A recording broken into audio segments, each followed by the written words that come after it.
Hey guys, welcome back to Proper Chuffed. My name is Hilton and this is going to be a slightly different video. There's been something that's kind of bugging me lately within the world of model railways. I've not been doing this for a hell of a long time, but I've certainly been doing these locomotive overviews, and as I've been doing them, I've been learning a lot more about the hobby and the way locomotives are constructed, their price points. But it's something that's kind of like got me thinking about what we are paying for, essentially. With price points in excess of £300, there's certainly a lot of question marks when a certain locomotive comes out with certain features that others don't have, or something comes out at a lower price point that has all the features that you would expect a £300+ locomotive to have. So a couple days ago, I put out a community question to my YouTube community, and I asked, what features do you think a locomotive, a steam locomotive specifically, at the premium price point should have beyond just DCC sound as an optional extra? Because that's always, your choice, right? And there were a fair few comments that came back, so thank you very much. I read all of your comments. I actually didn't respond to any of them, and the reason why is because of this video, because I want to sort of dissect what we as consumers expect from our manufacturers and what kind of features we're expecting at certain price points. Now, this is not a hard set sort of like layout or format for these things. I know that there are always going to be variables. And bear in mind that this video is just my opinion. It's certainly not like the standard by any means. But what I wanted to do was break down all of the features that we know and sort of expect from certain price points and put them into a table, an easy to understand format that sort of explains what we should expect at certain price points. Again, I know this might be a little bit contentious. Bear in mind, it is mostly just my opinion, but I have drawn on a couple people for inspiration, including my community members, to sort of put this together and sort of set a new standard for what we should be expecting. So without further ado, let's dive into it and take a look. Right, so putting this into a sort of easy to understand format, we're looking at 00 steam locomotive standards. And I don't think this applies to the other gauges. I'm not familiar with them, but it certainly is the most popular gauge. And as a result, I think it's probably the easiest to sort of nitpick these different levels. So looking at the three columns, we have the railroad range, which is sort of 20 to 120 pounds. Look, I know you can't get a locomotive for 20 pounds, but I didn't want to make it zero. I know the railroad range can extend to upwards of 190 pounds. I think the Flying Scotsman and Mallard are both 199 pounds, which to me is quite excessive. So we've got the railroad range here in the first column. Then we have what I call the premium column. So that is the 120 to 220 pounds. Bear in mind, these are not sound fitted automatically.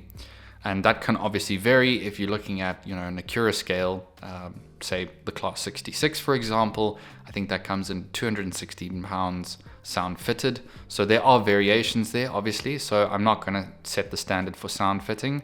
We're talking about base models more than anything else.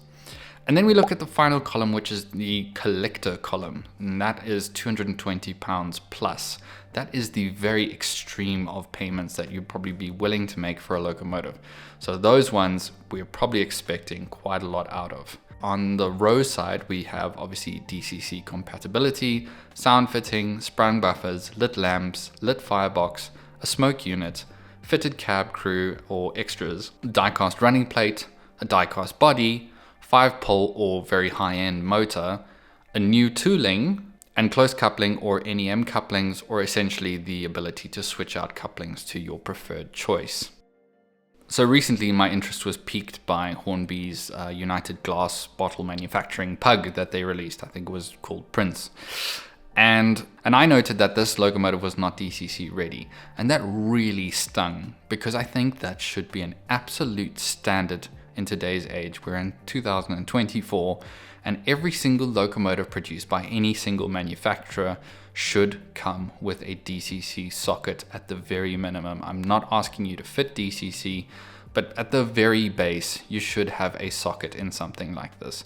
Hornby have proved time and again that they can fit a socket in something like a Peckett, and I believe that something like this, as small as this, should have a DCC socket. So I'm going to say that is an absolute standard across all the ranges. So DCC ready is an absolute yes for the railroad range. Second to this, the sound fitted section within railroads. I do not believe this is a necessity. I think sound adds obviously about £60 worth of value if you look at HM7000, and that already pushes it past some people's price brackets. So I'm not going to say that sound fitting in the railroad range or price point is necessary. Third, sprung buffers. Again, I do not think this is absolutely necessary. I'm going to go with no on this. I don't think sprung buffers are necessary, especially if you're looking at getting kids into the hobby. It's something they're probably not even going to care about. Frankly, I don't even care about sprung buffers. It's just a little nice to have in the background, I guess. Fourth, lit lamps. I don't think this is necessary once again. In fact, I don't think any form of lighting. So lit lamps and lit firebox, I think are asking maybe too much at Hornby's sort of cheaper production levels to fit those two basic things inside it. And it certainly helps keep costs down. So a no on the lamps and the firebox. That also applies to the smoke unit. I don't think that's a necessity. Then we're looking at fitted cab crew and extras. I don't think this is necessary either. To be honest with you, if you're looking at that price point, it's not something that is needed. Then we get to die-cast running plate. Again, not needed in railroad, not important. These are plastic locomotives made for fairly cheap. All they need to do is get on the track and run, so no necessity there. A die-cast body, also not a necessity, as it applies to the same as the die-cast running plate. 5-pole motor, certainly not something we'd expect in the railroad range. It's definitely not something that I would be looking out for when buying a cheaper locomotive. Again, you just want to get running. New tooling, this is not applicable to the railroad range, as they are using a lot of like old lemur toolings for something like this, which keeps their expenses down, and that makes perfect sense to me. I think the railroad and railroad plus range are totally overlooked and definitely need more attention from Hornby, because it's certainly a fantastic way to get people into the hobby for a much cheaper price point.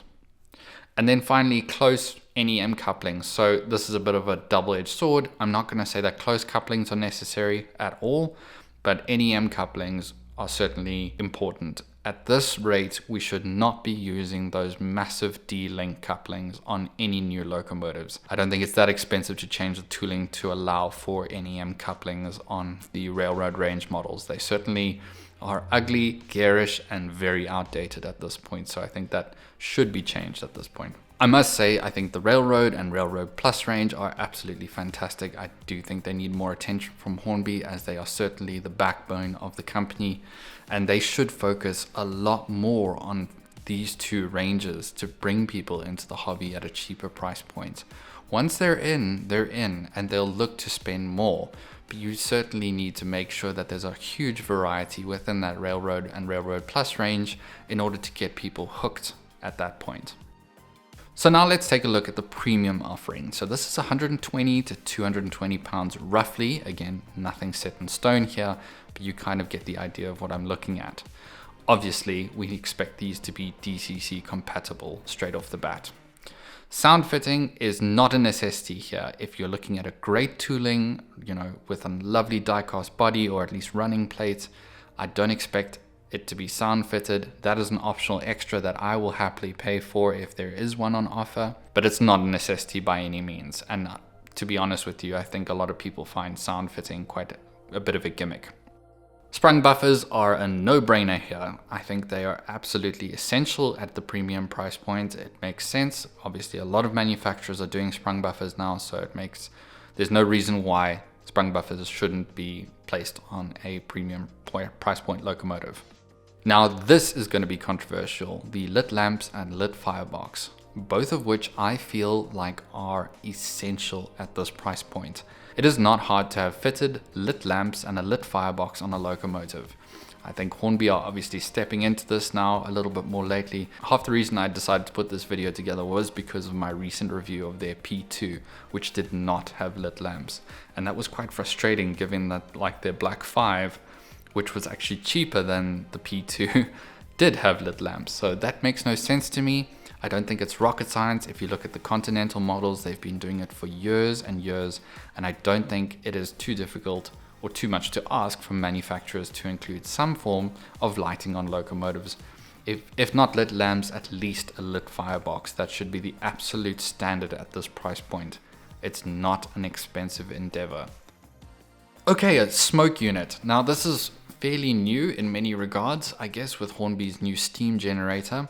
So I don't think this is a necessity in the premium price point. It's a nice to have, obviously, but I do think that it obviously sort of pushes things a little bit further up in terms of pricing. So I'm going to say no, it's a bit of a gimmick, and I think a lot of people will feel like it's unnecessary. So no smoke unit, it's not a necessity. Fitted cab, crew, and extras, absolutely. This is a must at the premium price point. If you want to customize your locomotive, add etched nameplates, add smaller pipes and valve work, absolutely, this is a necessity. It must be included. Fortunately, most of the major manufacturers do include a separately fitted parts packet. Die-cast running plate. I think this is now a standard, or should be a standard at this price point. We talk about die-cast these days as if it's some kind of holy grail of model trains, but the reality is die-cast has been around for many, many years, and there's no excuse for not having a die-cast running plate at this point. Especially when I consider something like the P2, which does not have a die-cast running plate and ends up being 20 grams lighter than something like Hornby's Black 5, and that just makes no sense given the size of the locomotive. So absolutely, die-cast running plate should be a standard. A die-cast body. Now, here's one, I think if you've got a die-cast running plate, great. I don't think a die-cast body is a necessity in this respect. 5-pole or new motor, I think, is a standard. A 5-pole motor and all-wheel pickups, I should say, is probably where this should be a standard too now at this premium price point. New tooling? Absolutely yes. We should not be rehashing toolings that are 10, 20, 30 years old at any point given this price point now.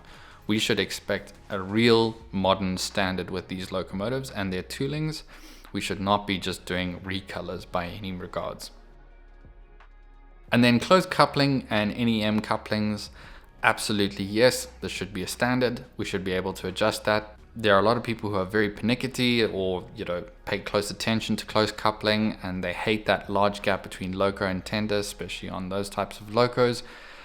That should be an absolute standard now. We should have the option to adjust that if we wish, and I don't know how certain manufacturers are going to get around that, but it should be a standard. Okay, let's move on to the collector price point. This is £220 roughly plus. And I think that this is where things, basically every single box should be ticked. So I'm going to tick every single box here. DCC compatibility, no brainer. Sound fitted, absolutely. If I'm paying £220 plus for a steam locomotive, it must have sound fitted options, with the option to then switch off sound, obviously. Sprung buffers, no brainer. Lit lamps, no brainer. Lit firebox, no brainer. And this absolutely should come with a smoke fitted unit that has the ability to be switched off should you want to. I think a lot of people, or there seems to be a lot of contention around the smoke unit and DC running. I know Hornby don't necessarily recommend running that smoke unit when you're running on DC, but how else are you supposed to get around that? This should be something that is a toggle switch located underneath the locomotive, as Bachmann do with their diesels, and I'm so grateful for that with their cab lighting. You can just toggle it off and it's off, and it won't interrupt the flow or running of the locomotive by any means. Fitted cab, crew and extras, no brainer, they should absolutely be included. Die-cast running plate at that price, no brainer. Die-cast body, this might be a little bit controversial, but yes, I believe at this price point a die-cast body should be part of the offering. If I look at something like Hornby's Turbomotive, it absolutely finishes it and really brings it all together, and it really makes the locomotive feel super, super premium and something that you wouldn't want to part with. So it's a no-brainer to me that a die-cast body would be there. New motor, no doubt, absolutely. It should be very powerful and capable of performing even the slowest of crawls. It is, and of course would be, a new tooling, and then I expect nothing less than the close couplings and NEM coupling options. So what do you think? Is this right? Did I hit the mark with this table? Does this make sense to you? Should this be the standard? I'd really like to have a discussion with you about this. I'm not saying that my opinion or this table is the absolute gold standard. It's just what I've come to expect from certain price points. And I'd really like to sort of have that back and forth with you guys and open up the comments to whether this should be seen as a standard. I'm very, very concerned about the massively fluctuating prices between locomotives. On one hand, I buy something like the Black 5. It's got a lit firebox, lit lamps, weighs a good, decent amount of weight. I know people have had some problems with them, but the reality is overall, it's a beautiful model and it runs really well for me anyways. And it came in at about 250 pounds, right? Then on the other hand, I got a model that's, you know, almost double the size, the P2, and it's got a plastic body, plastic running plate. It's got no lit lamps, nothing other than the flickering firebox, and that just makes no sense to me. Like, how are we having that disparity? And it's 10 pounds more. So where do I draw the line here? Like, what is my standard? And I hope this helps you kind of idealize or figure out where, you know, the standard should be. So let me know what you think about this. It's certainly somewhat of a different video. I plan to do a diesel video. If you are interested in seeing that, do let me know in the comments below. That would be greatly appreciated. But yeah, I hope you guys enjoyed that. Something slightly different there. I love kind of organizing things and breaking them down and stuff. So this was kind of fun for me. But yeah, until I see you guys next time, keep your engines fired and stay on track. All the best.